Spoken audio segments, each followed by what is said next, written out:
Նիկոլ Փաշինյանը հայտարարել է, որ հաջորդ հաղթին լինելու է մայրաթոռում, պատրաստվում է հասցնել մինչև մայրաթոռ ու դեռ ամիսներ առաջ էր խոստացել, որ Էջմիածնի հրապարակից ինքը գալու է եւ Վեհարանը ազատելու է վեհից։ Չարքից ամեն ինչ սպասել է, պետք է ուղղակի դա կանխել, թույլ չտալ։ Ու հնարավոր կլինի սա այն փուլը, որ ժողովուրդը ուղղակի ոտքի կկանգնի պաշտպանելու եկեղեցին։ Դե մի փորձ արեցին, հիշում եք, հունիսի 17-ն մի քիչ ավելի հունիսի 30, ամեն դեպքում նույն օրվա մասին ենք խոսում։ Այո, եւ տեսանք, որ ինքնաբուխ մարդիկ եկան, հավաքվեցին եւ դրա համար իրանք իրենց գրոհի ենթադրում եմ մշակված ծրագիրը հետաձգեցին։ Բայց կփորձի իհարկե, մինչև տեսնի, որ ժողովրդական պատ է, որը թույլ չի տա, որ մեր ինքնության սյուներից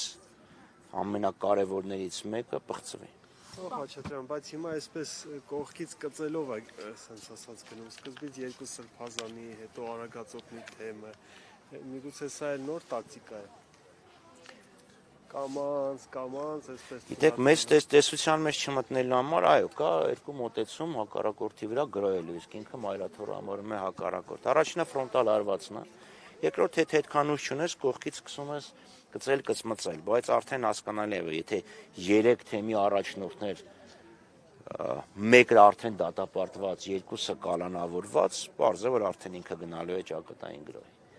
Եթե ոչ այսօր, ապա վաղ, եւ դրա համար պետք է կազմակերպված ուժ, ժողովրդական պատ, որպեսզի Փաշինյանի հզորությունը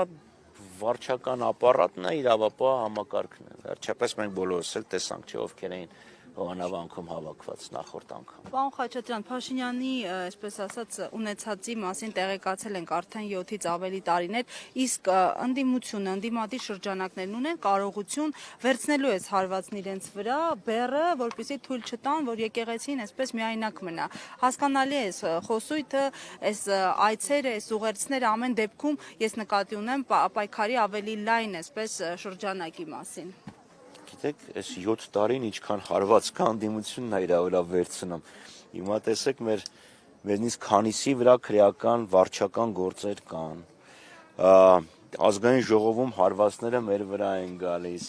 Իրենց կողմից կառավարվող մեդիայում հարվածները մեր վրա են գալիս։ Ազգային ժողովի ամեն մի զոպեն երևի մի տարով կյանքը նվազեցնում է։ Այս փուլում եկեղեցուն առնչվող իրադարձությունների կանգնած ենք եկեղեցու կողքին, կանգնած ենք հայ ժողովրդի ինքնության կողքին եւ այստեղ պայքարը գնում է հայի ինքնության դեմ։ Սրանք են, իրանք ուզում են ստեղծել ինչ-որ մի ամորֆ մսագունդ, մենք ասում ենք հայ ունի իր գենետիկ կոդը, իր ավանդույթները, իր սրբությունները, դա պետք է պահպանել։